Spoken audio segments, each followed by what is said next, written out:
Hey, good morning, Internet. It's Uncle Lou here. Yeah, that's right. It's me, Uncle Lou, live for you on LouTube. Thanks for tuning in to the best college football call-in show on YouTube. We're going to get the show started in just a few minutes. If you're watching this later, you can fast forward about 5 minutes. Give me a few minutes to get the show set up here, and we'll start. Hey, good morning.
He's a Florida man, Lou. Good morning, Ncaa. It's Uncle Lou here. Yeah, that's right. It's me, Uncle Lou, and I'm live for you on YouTube today, so thanks for watching. Man, I really, really appreciate it also, and too, in addition to all that as well, welcome to the Uncle Lou Show live. We do this show every Tuesday and Thursday night at 10 p.m. Eastern, and we do it every Saturday morning at 9 a.m. Eastern. Those are your 3 call-in shows per week. Don't forget the new morning show, too. We have a lot of fun on there. It's a little bit different than what we do at night, so if you haven't had a chance to check that out, try if you can. Even if you can't watch it live, check it out later. Anyway, that's Monday, Wednesday, Friday, 8 a.m. Eastern. Big shout out to Pigskin Pete. Had him on the show for about 20 minutes on Monday. Got another guest lined up for you guys on Friday for the morning show. So check it out if you haven't already. That would be great. Pay to play coming soon to a college football campus near you. Yep. We're going to talk about that today and get to your phone calls here in just a second. But shout out to Lanier HVAC Services. They sponsor the Uncle Lou Show live. If you live in the Athens, Atlanta, or Gainesville, Georgia area and you need some work done on your HVAC unit, give the good people over at Lanier HVAC Services a call. They'll take great care of you. Yeah, their number is 678-943-1351. Week 9, week 10 of the 2019 college football season. October's coming to a close. Halloween coming up in a couple of days. No call-in show this Thursday night, by the way. It is Halloween. I have young kids. Most of you know that. So I'm gonna take the night off Thursday night. Go trick or treating with my kids in that. So and you should do the same. So no Uncle Lou live this coming Thursday night. I'm sure you all understand. Yeah, it's just what it is.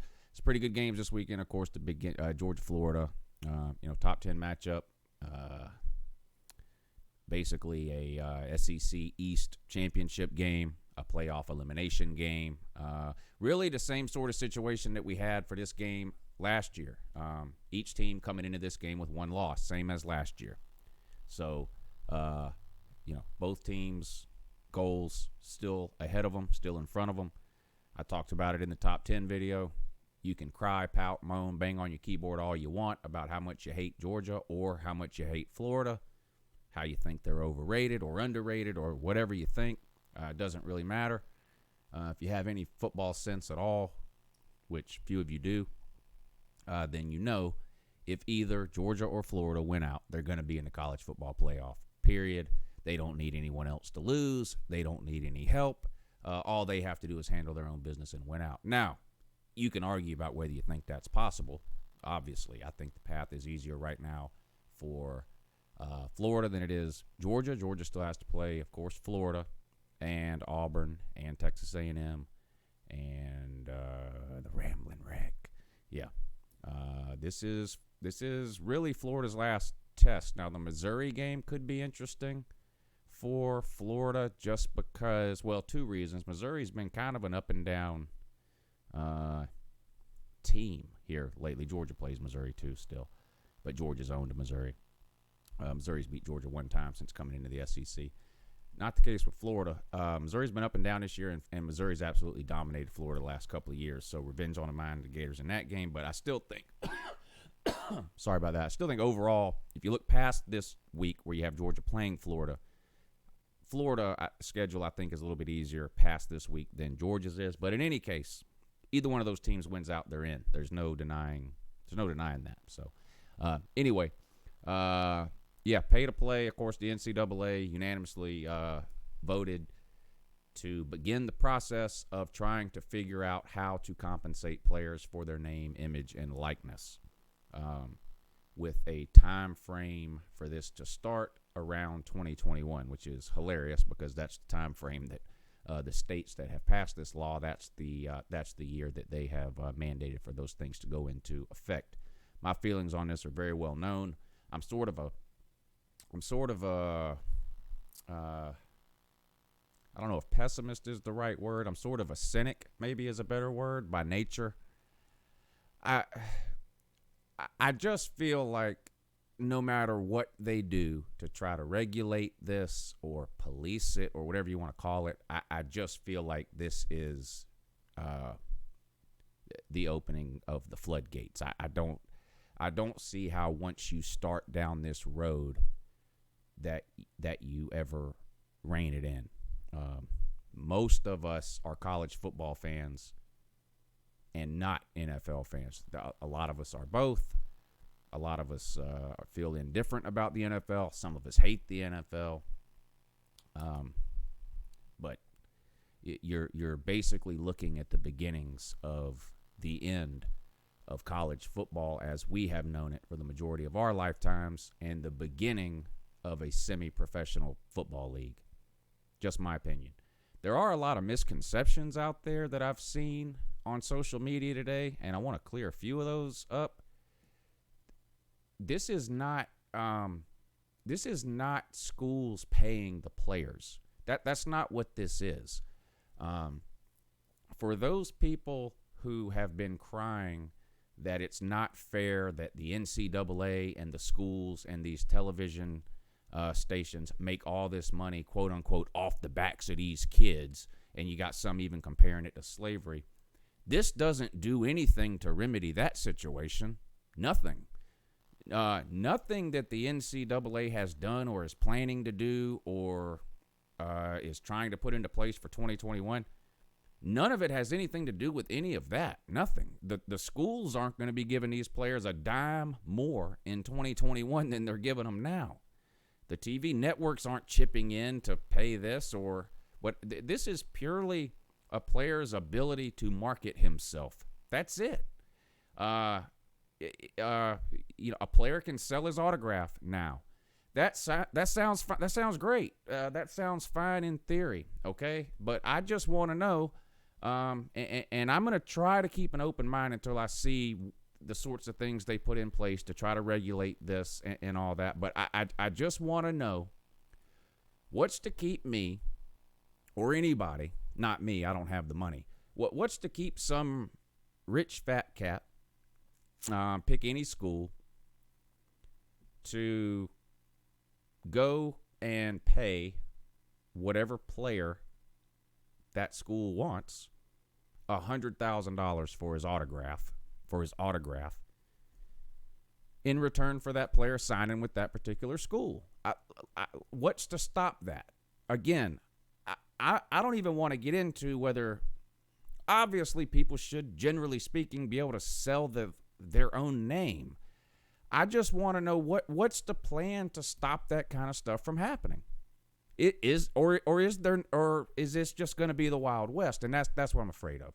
What's to keep boosters and whoever else from, calling up to school and saying, all right, which 5 players do you really, really want? And then the boosters get together, they go out, they pay those 5 players $10,000, $50,000, $100,000, whatever the amount is, for their autograph.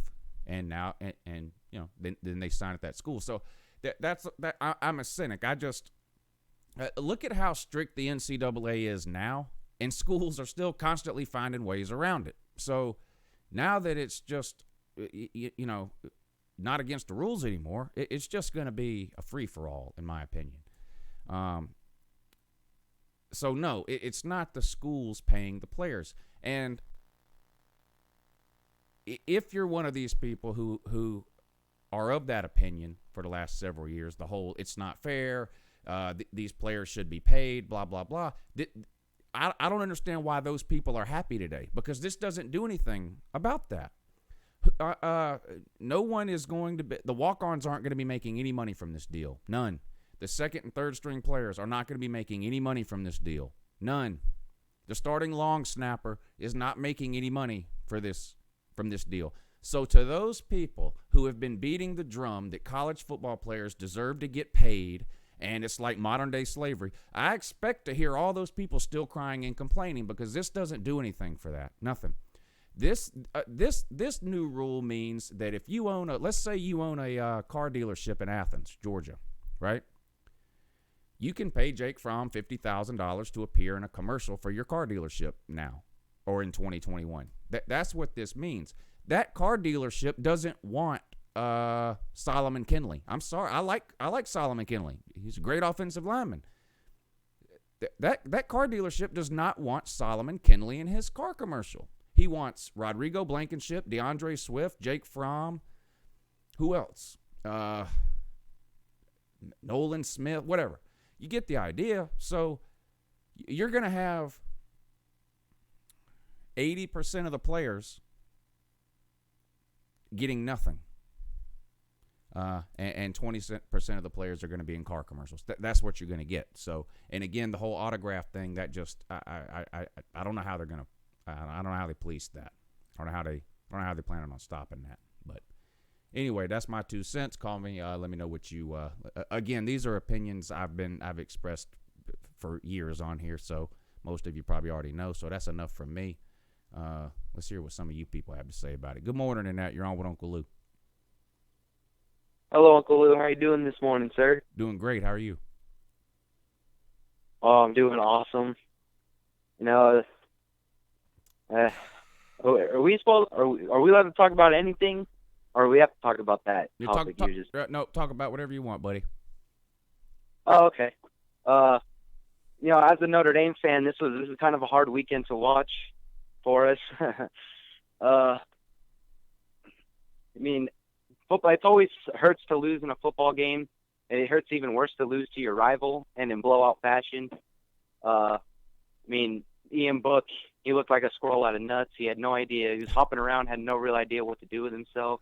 I mean, the offensive line got completely trampled in this game. Yeah. It's like they were already wearing #MeToo on the back of their jerseys. And maybe that kind of added to the problem, because, correct me if I'm wrong, Lou, but didn't the hashtag symbol, didn't they used to call that the pound symbol? Yes. It's still called that. So isn't that technically saying pound me too? Yes. So maybe that explains why they were getting beat up so bad, but it's possible. You know, we were just getting annihilated in this game. Yeah. I mean, we should have pulled out at halftime, but we all know the Irish aren't very good at pulling out. Oh. But yikes. But this isn't. I'm not going to make any excuses. I mean, we got beat. Michigan was the way better team. They came out and they dominated us. So congrats to Michigan. And that's kind of what we do as college football fans. We just kind of take it on the chin, and we just prepare for next week. Yeah, that's all you can do. Or you can do like Deep Barat or whatever his name is, that Texas fan that ran his mouth from January till about 3 weeks ago, and now he's taking a long walk off a short bridge. That's the other option. But most real, true, hardcore college football fans, you are correct, sir, will stick around through thick and thin. And then you have the excrement attached to the bottom of someone's shoe, known as Gamecock Steve and Deep Barat. Yeah, and I guess that's another thing that I want to say, Lou, is, you know, Irish, we got dominated this weekend, but I mean, we're not going to go anywhere. I'm going to still continue to tune into your show. I'm going to still continue to type in the comments, still call you. So, I mean, I'm just saying, for me personally, I'm not going to go anywhere, but I can't believe it's already week 10 of college football. It goes by way too fast. It's crazy. I know. I agree. All right, well, hey, good luck to your Irish the rest of the way. And I think you guys still have a possibility to get into a New Year's Six bowl. I know that doesn't mean a whole lot a year after making the playoff, but a chance to still have a pretty good season. So good luck to you the rest of the way, and thank you for the call, sir. Really appreciate it. A couple of super chats, then back on the phone. Jordan Capper, thank you for the super chat, sir. He says, Maryland is like a popcorn kernel. Popped early, and it was really exciting, but it was left in the microwave too long, and now it's burned up, beaten mess. See you on the 9th, turtle soup. Yeah, and nothing stinks worse than burnt popcorn, with the exception, maybe, of the Maryland Terrapins. So you could be onto something there, Jordan. Thank you for the super chat, sir. Chris Wallace, thank you, sir. I really appreciate it. Thank you for the super chat. He says, don't forget to drink Gatorade if UF wins. That's right. I'm glad you're right, because I did forget. Orange Gatorade, too. Didn't I have to drink? Yeah. I'll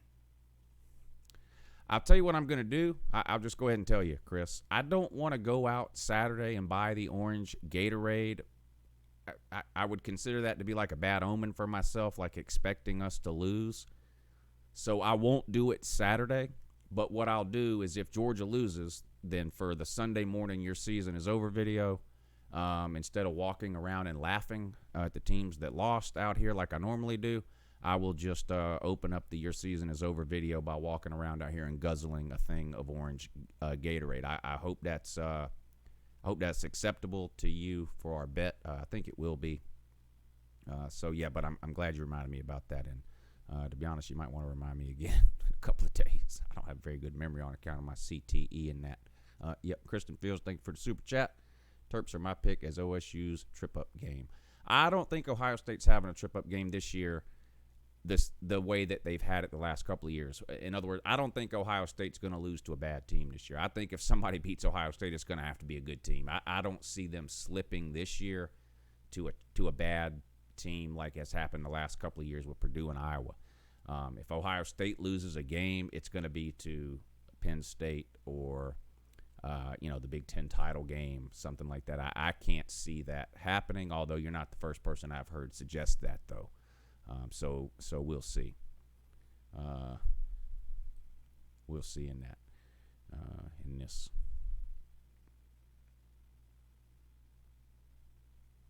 Yep. Also in 2. Back to the phones. Good morning in that. And you're on with Uncle Lou, too. Good morning, Lou. It's the General. How you doing this morning? Hey, General, what's up, buddy? Congratulations on a big win for you guys. I have mentioned it several times on video over the last couple of weeks, but I am for real happy for the BVD and Catfish, especially the video makers who have really been through it. BVD especially been on here 7-8 years religiously through just some of the worst times Tennessee's ever seen, and the loyal people in the comment section like yourself and Hound Dog, GW White. I mean, I could name dozens of you guys, but I'm happy for you guys. Not just that you got a win, but a dominating win, and it's just been a long time since we've seen that for Tennessee. So I'm truly happy for you guys. Yeah, if you talk to Carolina Jackpot since that, I think he might be a little bit perturbed. He's more than a little bit perturbed. I'm just a little bit perturbed. Someone might need to go check on him. Yeah. But anyway, Lou, how about that quarterback room for Tennessee? I mean, going into this game, it was awful, right? Like, nobody thought Tennessee had any depth at quarterback. And then Garantano, in this game only, plays out of his mind, did great. JT Shrout, who is supposed to be our third string, comes in. He does a great job. He shows his potential. Brian Maurer, of course, he didn't play with a concussion, but Juwan Jennings, he took some snaps at quarterback, and he looked pretty good out of the Wildcat, too. And I wrote an article about this. I'm giving credit to that for Jim Chaney. I'm giving Jim Chaney credit for that, for getting that quarterback room ready to play. Because it doesn't look like it on the scoreboard, but I really think this was a team effort. Like, without Juwan Jennings, I don't think Tennessee wins that game. Without Garantano, I don't think Tennessee wins that game. Without JT Shrout, I really don't think Tennessee wins that game. Am I alone there? Did you watch the game or the second half? I watched it, but I didn't. I was watching 2 other games at the same time, so I was surprised, I guess, that Garantano played like he did, not just because he has played poorly for most of the year, but considering what had happened the week before between him and Pruitt and that whole the sort of big deal that was made in the media about the quarterback sneak and all that. I sort of thought things may have been beyond repair in terms of Garantano's relationship with Pruitt and the team and stuff like that, but that wasn't the case. I mean, the defense was unreal in the second half. Shut them out. Didn't it shut them out in the second half? Yeah, didn't score a point. Yeah. And like you said about that relationship between Pruitt and Garantano, what surprised me was as soon as the game ended, Garantano went over to Pruitt and gave him a big hug. Yeah, I saw. I didn't see that live, but I saw that. I don't remember if it was on SportsCenter or maybe an online thing where there was an article written about that, and I saw that. So yeah, I thought that was pretty good. Yeah. It was something, man. Be honest, Lou. Do you think Tennessee can get to a bowl game? I'm not sure, man. I know that was a good win, but the problem with teams like Tennessee is they have to play like that every week to beat almost anybody, and I'm not sure they can play at that level every week the rest of the year. Well, look. I was a skeptic like you at first about this, but the more I look at the last 4 games, the more they beat this week. Should beat them, right? Now then you go to Kentucky. They don't have a quarterback. If we play like we did at the quarterback position, we can beat Kentucky. Missouri next after that, and then Vandy. I think we beat Vandy and UAB without a doubt. But if they can split between Missouri and Vandy, they're Missouri and Kentucky, they're 6-6. Yeah. So it's and not that like would be a Tennessee success. has to have some crazy run. That scenario would be a successful season for Tennessee, which is what I tried to tell you all in the offseason. Beat Will Muschamp for the first time ever. Beat Vandy, get over that hump, win 6 games and make a bowl. That should have been the goals heading into the season, not this 8, 9, 10 win crap that a lot of you people were talking. But now a lot of you are singing a different tune now, and I hear you. So, but I think that would be a successful season if that happened. Well, I'm not sure anybody was, and I might be wrong here. I'm sure you saw some delusional person say it, but for the most part, we were not saying 10 wins. There might have been a few idiots saying 9. But I thought 8 wins was within the realm of possibility. I thought it was probably one of the best case scenarios. But I could have seen 8 wins. I mean, look, if you were playing like you are now, you would have beaten Georgia State. Obviously, you would have beaten them, and you definitely would have beaten BYU. Obviously, that's 2 more wins. And if that's the case, you're at 5 wins right now, and you only need to get 1 more win, probably against UAB, and you're going to a bowl game. Yeah, and then well, you win 2 more. I hear what you're saying, and we could say that about every single season Tennessee has had over the last 10 years. When you lose to Vandy for no reason, when you're 0-7 against Will Muschamp for no reason, so in that that makes this season no different. Yeah, yeah, but I mean, let's be real though, Lou. There's a difference between Vandy and Georgia State. Well, you're doing. All right, fine. Tennessee should win 10 games next year and compete for the East. So we'll see what happens. I wouldn't say that. Well, yeah, but you're gonna say it because listen at you now. You got 1 win, and you're all about, well, if this would have happened and that and this, but it didn't happen. And the thing is, it never happens. So yeah, I hear what you're saying, And if Georgia would have had 3 turnovers instead of 4, we'd be undefeated. Does that matter to you? No, Lou, that's different. No, it's not. No, it's not. How's that different? You're talking about if this and that, we could have beat Georgia State. Dude, I'm talking about beating Georgia State. Rodrigo hasn't missed a field goal since last year. If he makes one of the 2 that he missed against South Carolina, we're still undefeated. Does that matter to you? No. It doesn't matter to the playoff poll either, and it doesn't matter in the SEC standings, sir. So, again, and I've addressed this multiple times on video, you guys make it impossible to try to compliment you. I mean, I've gone out of my way over the last couple of days about how happy I am for Tennessee fans, and all I hear in the comment section is wait till next year. It's not even November, and you're with and it's to wait till next year. And now you're trying to convince me that y'all should have won 8 or 9 games this year. No, you shouldn't have. I didn't say 9 wins. I said we should have won 8 wins, which we should have. I mean, no, you shouldn't have. You shouldn't have. Just like Uncle Lou told you in the offseason, you shouldn't have won 8 games. You should win 6 games this year. That's what Tennessee should do. We don't even know if you'll get to 6, and you're on here trying to convince me you should have won 8. We should have. Based on what? You saying we should have lost to Georgia State? Georgia State's a better team than Tennessee? Should you have beat South Carolina? I mean, you want me to give Tennessee the benefit of the doubt for all these losses, but what if you would have lost some of the games you won then? I mean, we just can't keep going around in this circle. 6 wins would be an amazing year. We should just leave it at that instead of saying we're an 8 or 9 win team that just happened to be 6-6. No. I just don't know why y'all have to do this. Well, and it's not just you. You just happen to be on the phone. I think you're missing what I'm saying. I'm not saying Tennessee could have won 8 games. I mean, look, I'm saying Jeremy Pruitt should have won 8 games because he should have beaten Georgia State. I mean, I don't care if you go out and play like that versus South Carolina. In fact, that makes me a little more mad that he played like he coached like he did against Georgia State. I mean, that's a Sun Belt team, dude. You see what I'm saying?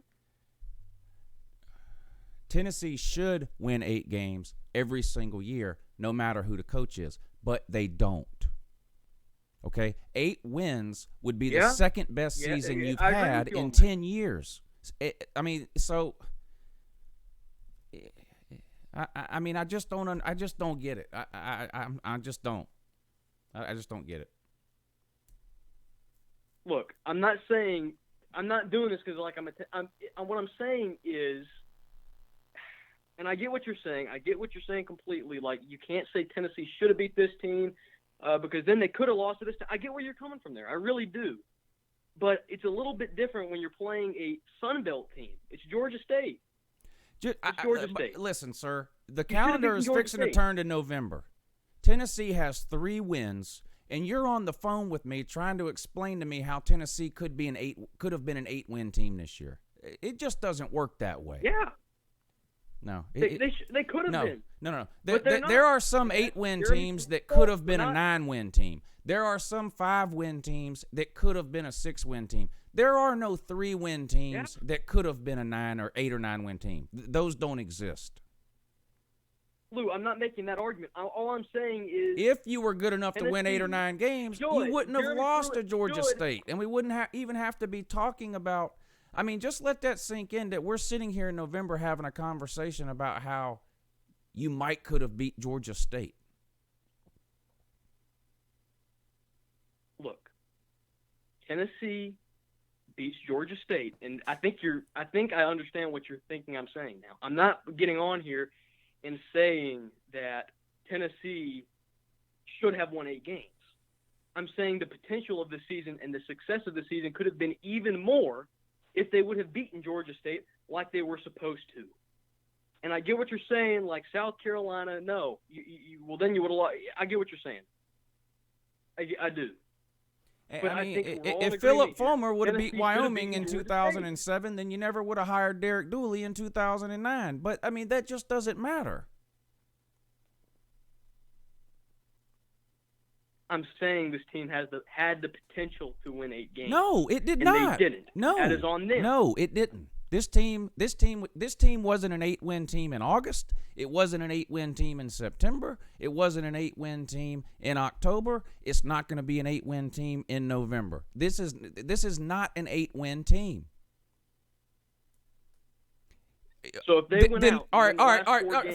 Fuck it. Tennessee was an 8-win team, and Jeremy Pruitt is struggling to win 6 games. He's a goddamn disaster. He's a disgrace. He takes an 8-win team. Jeremy Pruitt takes an 8-win team, loses to Georgia State and BYU, and is struggling, basically having to run the table in the month of November just to finish with 6 wins. What an idiot. The Charlie Brown of college football, Jerome Pruitt, only Jerome Pruitt can take an 8-win Tennessee team and lose to Georgia State and BYU and be lucky to finish with 6 wins in a bowl game. You convinced me. You were right, I was wrong. Good morning. You're on with Uncle Lou. KKK nigger Lou. Lou hates niggers.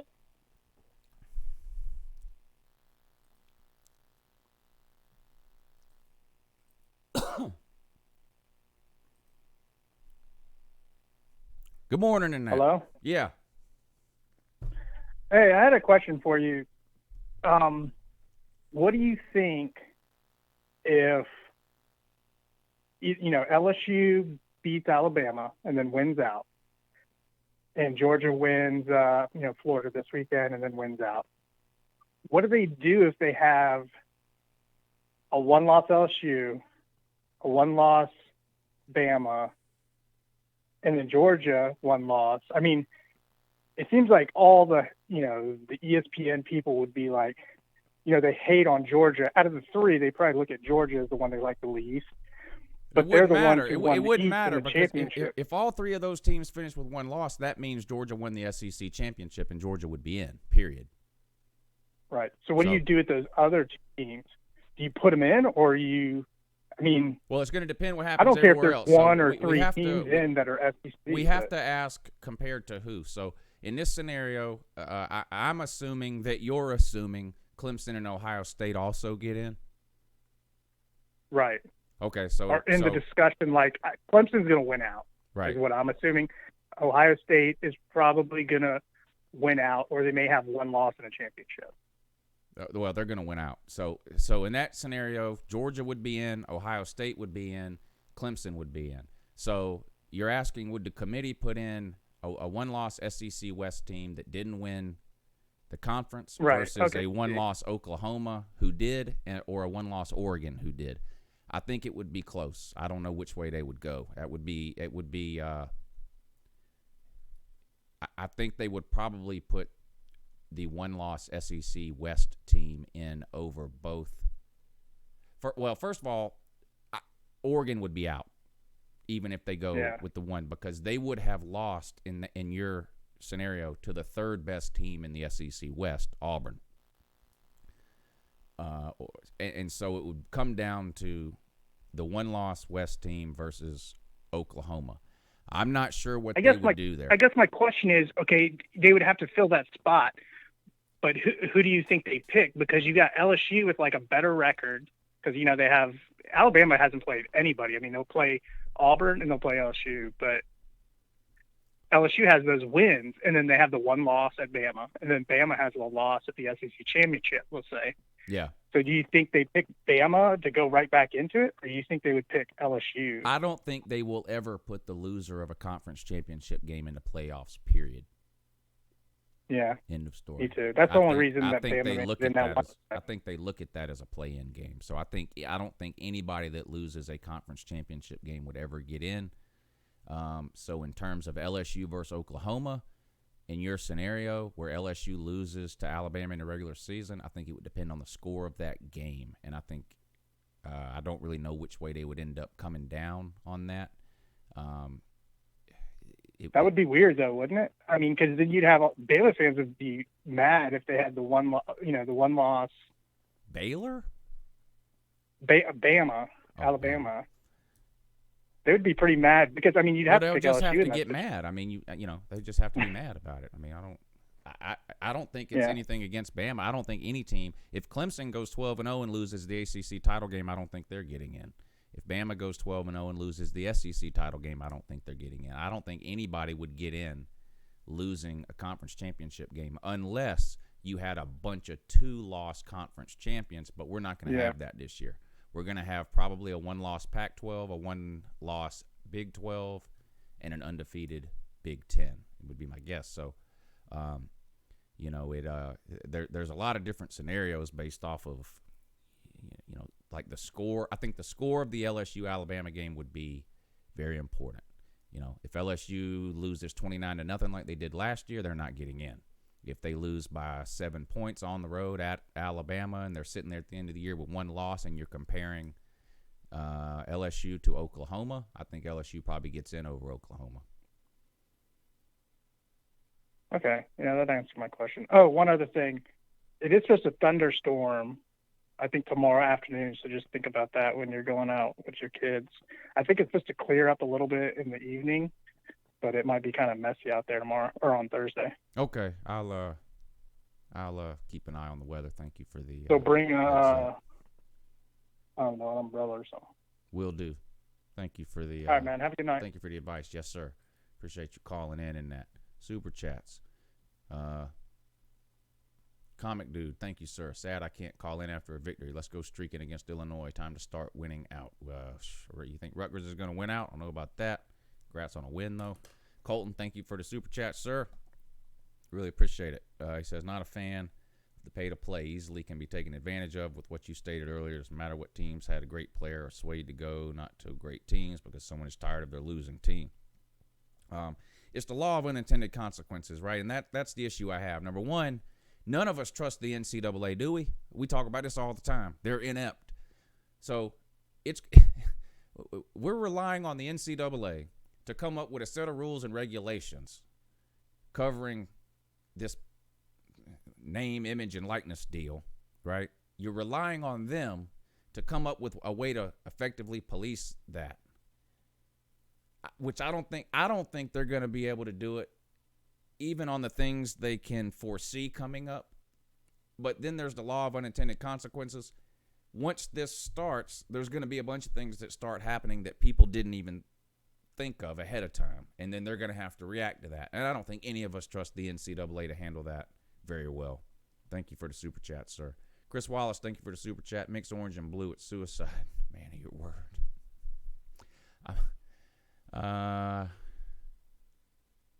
Mix orange and blue. I think I'll just do the orange if it's okay with you, and just guzzle it down in that, and two and also.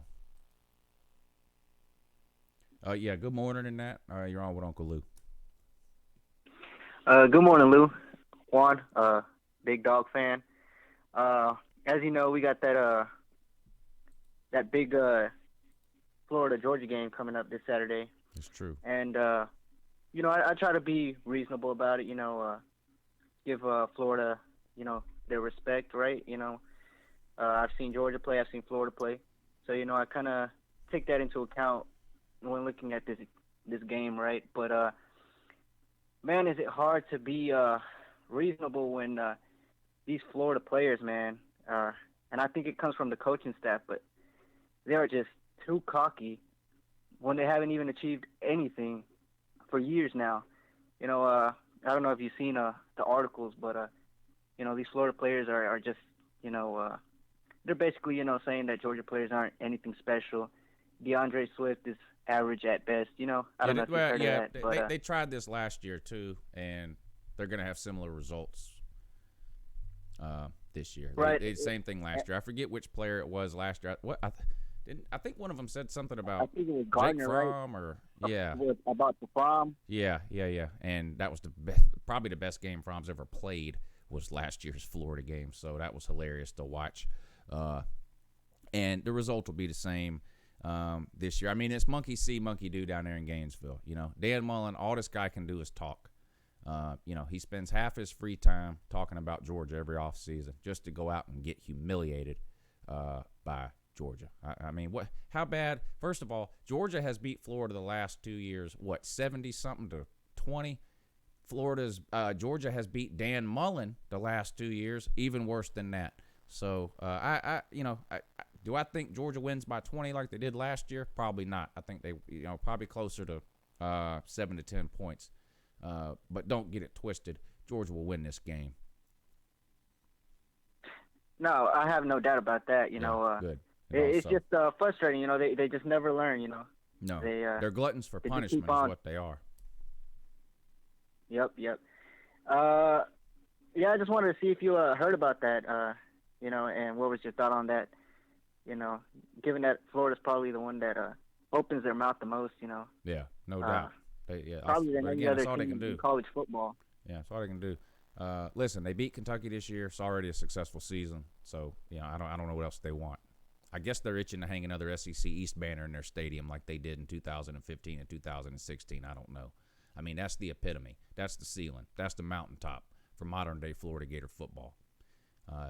I mean, you got a team in Florida that hangs banners in their stadium when they win the SEC East. That tells you what their mindset is. So.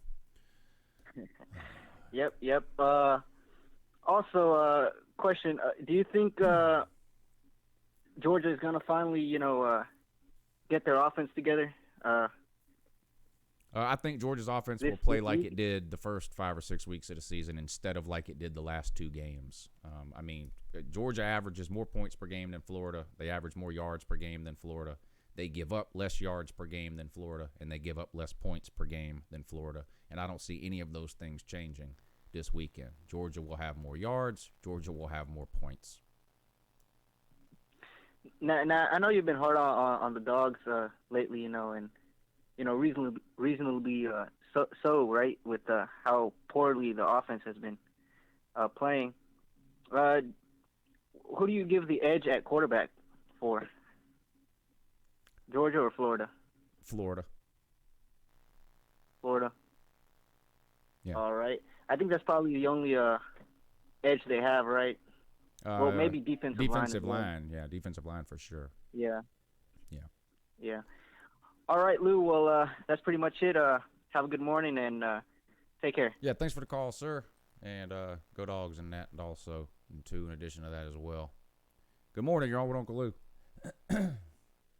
Hey, good morning, Uncle Lou. Thomas 5 here. How you doing today, sir? Doing great. That's awesome, man. Awesome. Had a rough 3 days. I mean, not 3 days, but, people trolling me because my Sooners lost. I mean, I think we're even going to be able to bounce back, but, always got to deal with the trolls, just like when you had to when Georgia lost. But Trolls I are think we can all undefeated. take it. Yeah, But, trolls are undefeated. Yeah, there always are. But, Yeah. there's always, even though I was sad on that day, there was some joy when Texas lost to TCU. Orange now. Yeah. Or Texas. Oh. I mean, But, to be honest, I think we have a really good shot, though, to be honest, to just get into a New Year's Six Bowls, because as of right now, I don't really think we're going to get into the playoffs. Oh yeah, you're 100%. moment. There's a 100% chance that you at least get into a New Year's Six Bowl. I mean, there's no chance you don't even make a New Year's Six Bowl. That will definitely happen. It'll be the Sugar Bowl or the playoffs for Oklahoma. Be one of those two. And if you go to the Sugar Bowl, you'll be playing Florida there. So. If you go to the playoffs, you might have to play. If you go to the playoffs, you might have to play Georgia. But if you go to a New Year's Six Bowl and go to the Sugar Bowl, you'll likely be playing Florida, Alabama, or LSU. So. Hey, yeah, that would be good though. I'd like to beat some Florida too after 2008, that national championship. Right. That'd be fun though. Put them in their place. Yeah. So are Oklahoma fans back to being worried about their defense, or was that just like a one game hiccup and you go back to playing pretty good now? What do Oklahoma fans think this week about the defense and that? Well, there are some true fans who still think that was just one game where they just weren't ready and they just weren't prepared really, because like I said, like when I was watching the game, Oklahoma got manhandled through those 3 quarters until Oklahoma started to finally wake up and started playing football, because sometimes Lincoln Riley tries to get too cute and just falls flat on his face. But to be honest though, I think our defense is going to hold up for this week's game against Iowa State. Good thing I forgot if we are playing there or not, but hopefully not, because you can't win there, unfortunately. But even at K-State either. But no, I think our defense is going to come and bounce back up, though. That's my opinion. Yeah, I agree with you. I think Oklahoma's defense is way better than what it was last year. I think this was just listen, even teams that typically have really good defenses year in and year out sometimes have a week where the defense plays bad, and that's what I think this was for Oklahoma. I don't think Oklahoma's going to suddenly go back to having 120th worst defense in America just because they played one bad game. I truly believe Oklahoma's a top 40, top 50 defense this year. And they just happened to play a bad game at the wrong time against a quarterback who was able to make you pay with a lot of that running around type stuff. But anyway, good luck to you the rest of the way. I appreciate the call, and we'll talk to you again. Next time. Let me catch up with some of these super chats. JP Jefferson, thank you, sir. He says UT junior fans can't even handle a little bit of success. It's irritating. It really is. I like General. I like him a lot. But I can't, maybe he just caught me at the wrong time. I'm just tired of seeing all this crap, hearing all this crap from Tennessee. Listen, 2 weeks ago, Tennessee fans was ready to throw everything away and start over. Jarrett Garantano better not ever see the field again. Blah, blah, blah. Now, they beat, and let's just be real. South Carolina's a terrible team. They're a terrible team. But hats off to Tennessee. Any team Tennessee dominates, they deserve to celebrate. But celebrate that game. Celebrate that win. Stop with all the, because you beat South Carolina at the end of October in 2019, that somehow means something about 2020 or the whole 8-9 win thing. And I'm not even getting started on it again, but thank you for the super chat. Jordan Kapler, thank you for the super chat, sir. Out of these 3 completely different and totally unbiased choices, who would you vote for Heisman? Chase Young, or Chase Young? Think long and hard about it and let me know. I do think Chase Young is the best player in all of college football. It's almost impossible for any defensive player to win it, and I wonder if a defensive player can win it at all without a bunch of touchdowns. If you go back to like Charles Woodson, he was returning kicks for touchdowns, interceptions for touchdowns. I'm not trying to say Chase Young doesn't deserve it or isn't the best player. I've been saying Chase Young's the best player in football for 6 weeks, and people didn't even know who the hell he was. So I do think he's the best player in all of college football. Yeah, I do. And also, North Florida White Trash, thank you for the super chat, sir. What have you seen from UJ this year that makes you think they'll win? I've seen them play week in and week out, and I just think they're a better team than Florida. And the majority of people on planet Earth agree, which is why Georgia's favored by almost a touchdown in this game. I mean, I guess I could ask. I don't know what you've seen. I don't know what you've seen from Florida, I guess, that makes you think you can win. I guess I could say that, too. I don't know. Jackson Brandt, thank you for the super chat, sir. Can Arkansas fans enter the transfer portal? No. No team switching. If you do switch teams, the only team you're allowed to switch to is Alabama, because all of the Alabama fans switched to Alabama from some other team right around the year 2009. Thank you for the super chat, sir. Almighty Squid Lord, thank you for the super chat, sir. How you doing, Lou? Also, how you feeling? And two, I'm doing good, and also, and I'm feeling good. In addition to that as well, thank you, Alex. Thank you for the super chat, sir. For some reason, I can't see your comment though. I don't know what is it. Why won't it scroll down? Hold on a second. Let me see if that fixed it. Yeah, I don't know what the deal was with that. Well, I still can't see the whole. Something's going on with my YouTube here. But anyway, this weekend I will feel like that Narcos guy standing in his empty pool. This will be for some reason I can't read the last sentence of your comment. It won't scroll down. I don't know what's going on. If YouTube is glitching out or what. I don't know anything about Narcos though, so I'm unable to offer an opinion on your comment. But I do appreciate the super chat and that, and also, and I'm hoping that you will.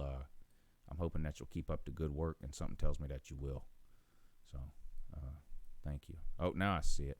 This will be the longest 2 weeks in a while. Game day at Minnesota. Good morning. And now, for some reason, it's doing the same thing with the next one. So, Christian Fields, thank you for the super chat. For some reason, I can't scroll down to read it. I don't know what's going on here with YouTube's not letting me read the most recent super chat for some reason. I don't know what's going on. So I'll try looking at it again in a second. Good morning. You're on with Uncle Lou. Good morning, Uncle Lou. With D Sports 4. How are you doing this fine morning? I'm doing great, man. Okay. I'm calling up to make a few points. The first point I want to make that Ohio State fan that made that super chat earlier about that turtle soup. Does he remember what happened last year? That team was about to lose, but what happened is that we screwed up on the 2-point conversion. Urban Meyer almost went to the ER. Then for the game against Penn State, he wasn't at the pregame or postgame show because he fears the turtle. And I just got news that the Maryland Ohio State game is on Fox, which means they're going to be talking about that game a lot, including Urban Meyer. I wonder how much he's going to fear the turtle that Saturday. That's point number one I want to make. Point number two I want to make, I always believe in my team. I mean, I know our season's over. I don't think we'll make it a bowl game or anything. But I believe we're going to beat Michigan this week. I have no faith in Jim Harbaugh whatsoever. The game's in College Park. I think we can get the win there. I don't think we beat Ohio State, but we have Nebraska and Michigan State. I'll talk about more on that as those games come down the pike. But I think we could win. I think we can win those last two games and go into the season and go into the off season with some hype or on a good note or whatever. Two other points I want to make. Deep Barat, I don't know where he is. I think we need to hold a funeral session for him. Because, I mean, he seems dead or whatever, but I hope he's okay. And then my one question I have for you is, what do you think of College Game Day going to Memphis instead of Jacksonville? I'm all for it. Why? Because just like college football games, College Game Day should be on a college campus. Fair enough. I'm surprised by the answer, but fair enough. But that's all I have. I'll stay around because I'm not deep around and leave with a bunch of Texas fans. So I'll just stay around. Thanks for taking my call, Lou, and good morning, and also. Yeah, have a good one. If you can, which it's 50-50. Good morning, you're on with Uncle Lou.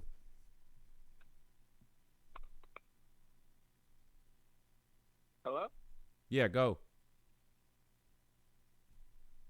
Yeah, you can go to the blow drum.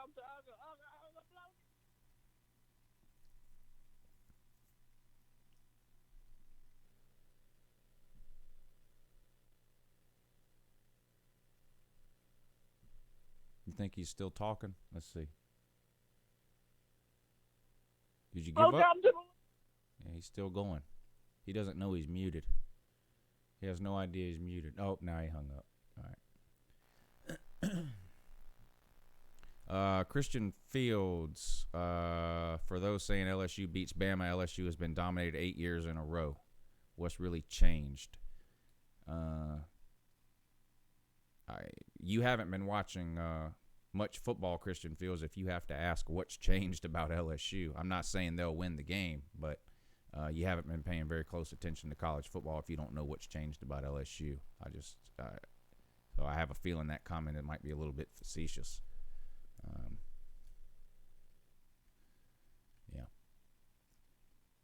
Yeah. Good morning. You're on with Uncle Lou.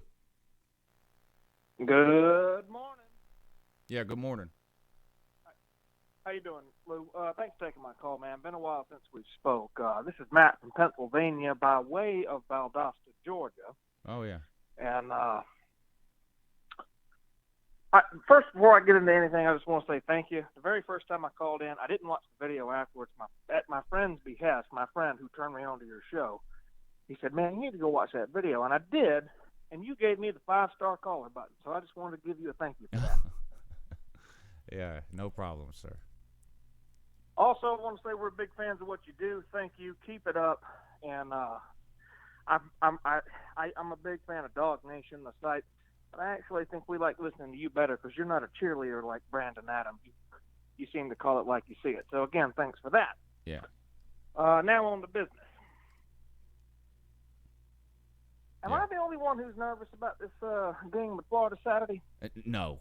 Every Georgia fan is nervous regardless of what they type on social media. It's just people don't like to – it's 2019 and people don't like to admit things anymore. But, yes, every Georgia – and guess who else is nervous? But every Florida fan is nervous too. So this is gonna be a good game. Yeah. I think so. Just, coming up in the 80s and 90s when we couldn't buy a win against them, I think I was conditioned to just expect to lose unless something miraculous happened. Right. Now, we've had some success. We've out-recruited them. I ain't got to tell you all that. If it's true that we're only as good as our last game, and if I can only make predictions based on the product we put on the field most recently, I got to tell you, bro, my confidence is real low about Saturday. I have faith that we're going to pull it out. I think we're going to do what we have to do to get a win, which, in my opinion, is going to be run the ball for over 200 yards, more than 5 yards per carry, and limit Jake Fromm to 25 pass attempts or less. I think if we do that, we will win the game. Right. Because, when he throws like 30 or more times, what's our record? 0-5. I want to say it's 0-5. That's right, 0-5. Yeah. So let me ask you this then: we're not going to stuff it on Florida. You know that. I know that. That defensive front's too good. Right. Cager. Mm-hmm. I saw Kirby say today Cager might be back. Cager, but interesting little side note. When he came on board, I was like, oh, cool. Experienced transfer, whatever, no big deal. Then, all of a sudden, Cager becomes the Javon Wims of this year. If the man can play, does that help us open up this much maligned passing game? I think Cager is huge. For whatever reason, Fromm seems to feel comfortable with him. And, I think a third-year starting quarterback with as much experience as Fromm should be able to feel comfortable enough to throw it to just about anybody. I mean, I'm a little sick of everybody blaming the wide receivers. I mean, you've got a third-year starting quarterback. Can't he help those wide receivers out a little bit? But for whatever reason, he's developed some kind of a chemistry with Cager. So I do think it helps to have him back. And while I don't think we're just going to line up and run the ball down Florida's throat, Florida's defense has given up 4 yards per carry on the season. Georgia's offense is averaging 6 yards per carry on the season. So like I said, if we can split the difference and for the game average 5 yards per carry, I think Georgia will find a way to win because Florida can't run the ball at all, period. And they're definitely not running the ball on us. I mean, we've got one of the best run defenses in America. Florida's front four is good. I think our front four is better against the run. Florida's front four is definitely better against the pass, though. I mean, they're elite. This will be the best group of pass rushers we've faced all year. But, again, I don't think passing needs to be a big part of Georgia's game plan going forward.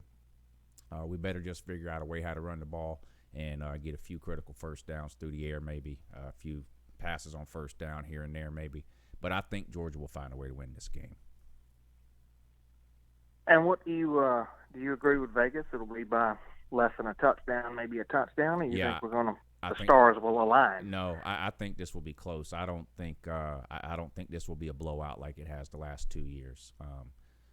So I think it'll be a one-possession game in the fourth quarter. All right. Well, we value your opinion. My buddy that turned me onto this show, rather, I'm sorry.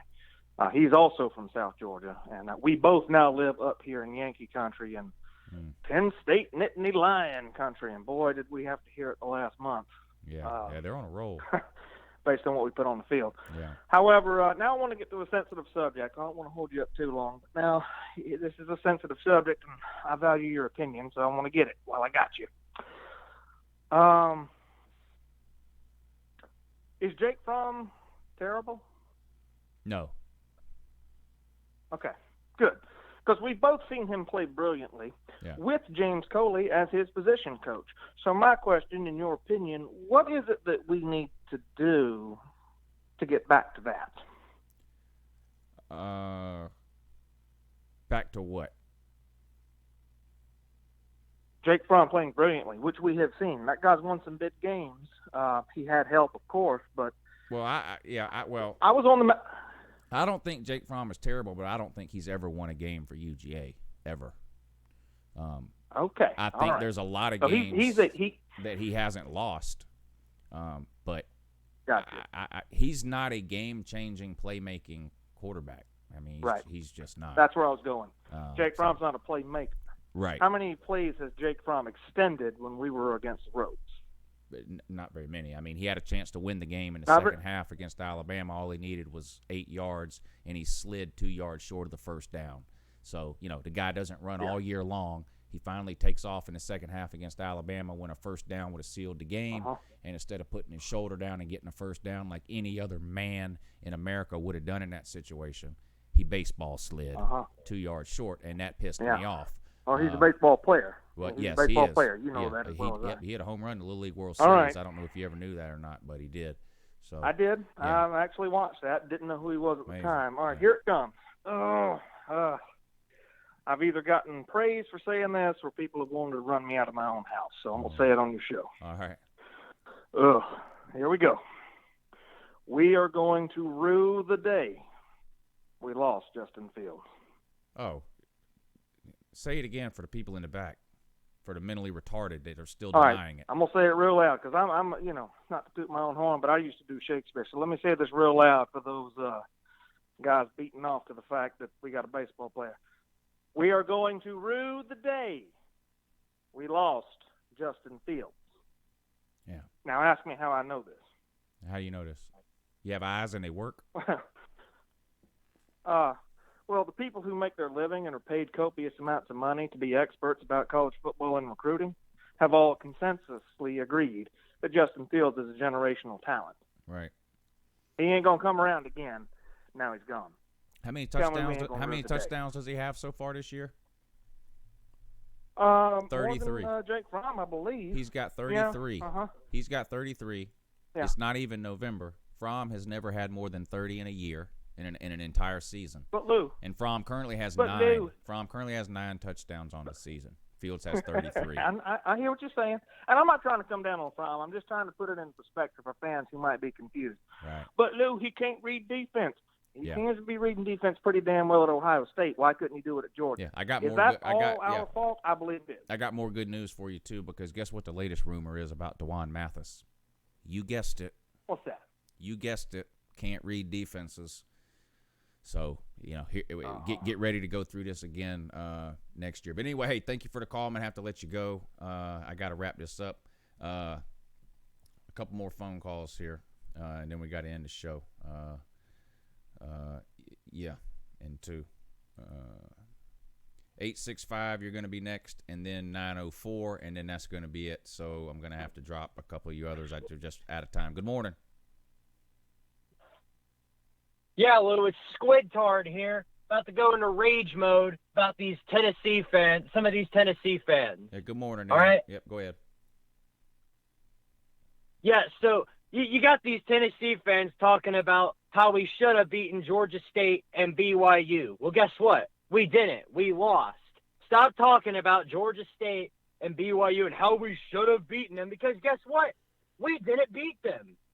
Uncle Lou, you're not out here talking about how Georgia should have beaten South Carolina, are you? Because they lost. Move on you got to move on. You can't keep talking about how we lost to Georgia State and BYU. 10 years down the road, some of these Tennessee fans are going to continue talking about it. Jesus H. Christ. Come on. We've got the rest of the season to go, and you people are still talking about Georgia State and BYU and how we should have beaten them and gone 8-4. If we had beaten Georgia State and BYU, we could have gone 8-4. Well, guess what? We lost. So stop talking about Georgia State and BYU and how we should have beaten them. Because guess what? We did. So please, for the love of God, stop talking about it. Jesus Christ, I've had it with some of these Tennessee fans who are always crying and complaining about how we should have beaten Georgia State and BYU. You can make up 1,000 different excuses about how Jeremy Pruitt didn't prepare the team. Jarrett Guantanamo Boo didn't prepare the team good enough, or is not a good quarterback, or whatever.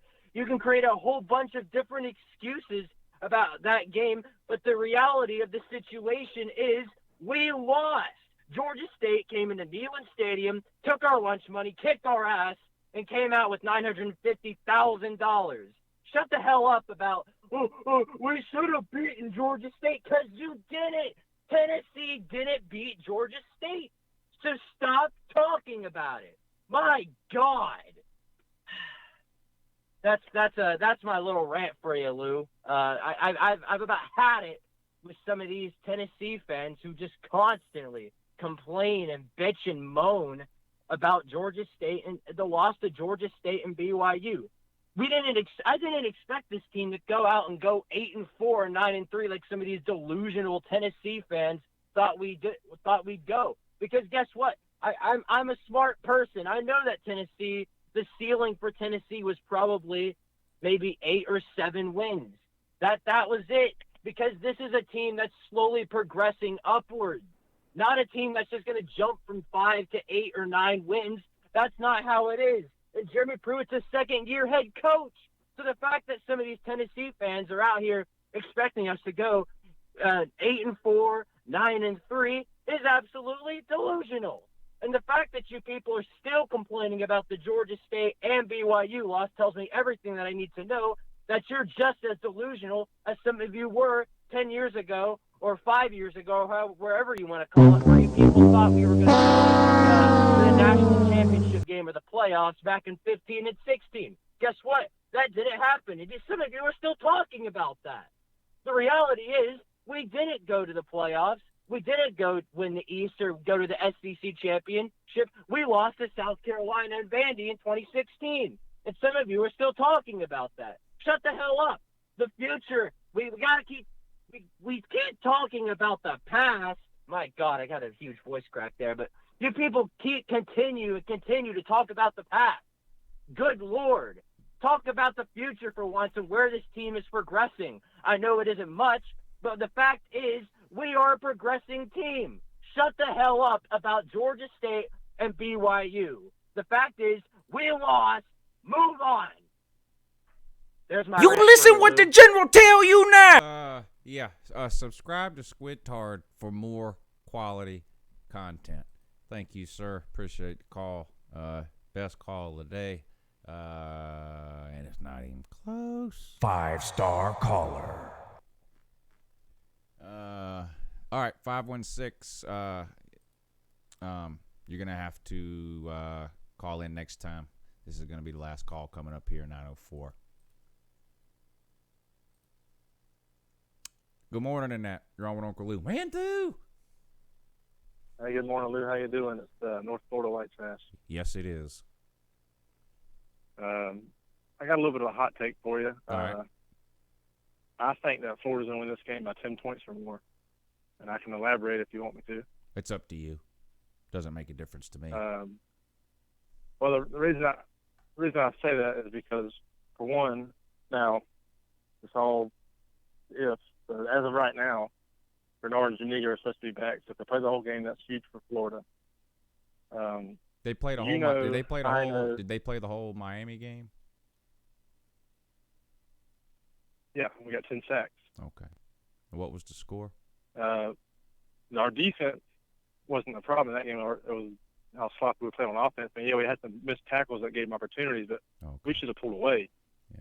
Miami game doesn't matter. Kentucky game doesn't matter. You know, and I know that this is a different Florida offense since Kyle Trask has been there. I didn't know it worked that way. Okay, well, the South Carolina game and the Kentucky game doesn't matter for Georgia. So you're getting ready to face a team that's averaging 45 points a year. You got the same offense. You have the same offense. No, we don't. Those two games don't matter. We have the same offense. We don't have those games don't count. We have the offense we had the first 5 weeks of the season. We average more points per game than you for a reason. So if you're going to use the excuse of two games, how many touchdowns you score against Notre Dame? How many touchdowns you score against South Carolina? How many touchdowns you score against Kentucky? I mean, we can add them. We can add them all. We can add them all up if you want. I mean, do you disagree that Georgia has scored more points than Florida?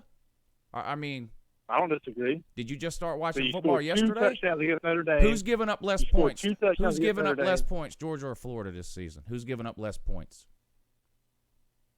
What great competition have you played? What's your who best have win? Who have you played?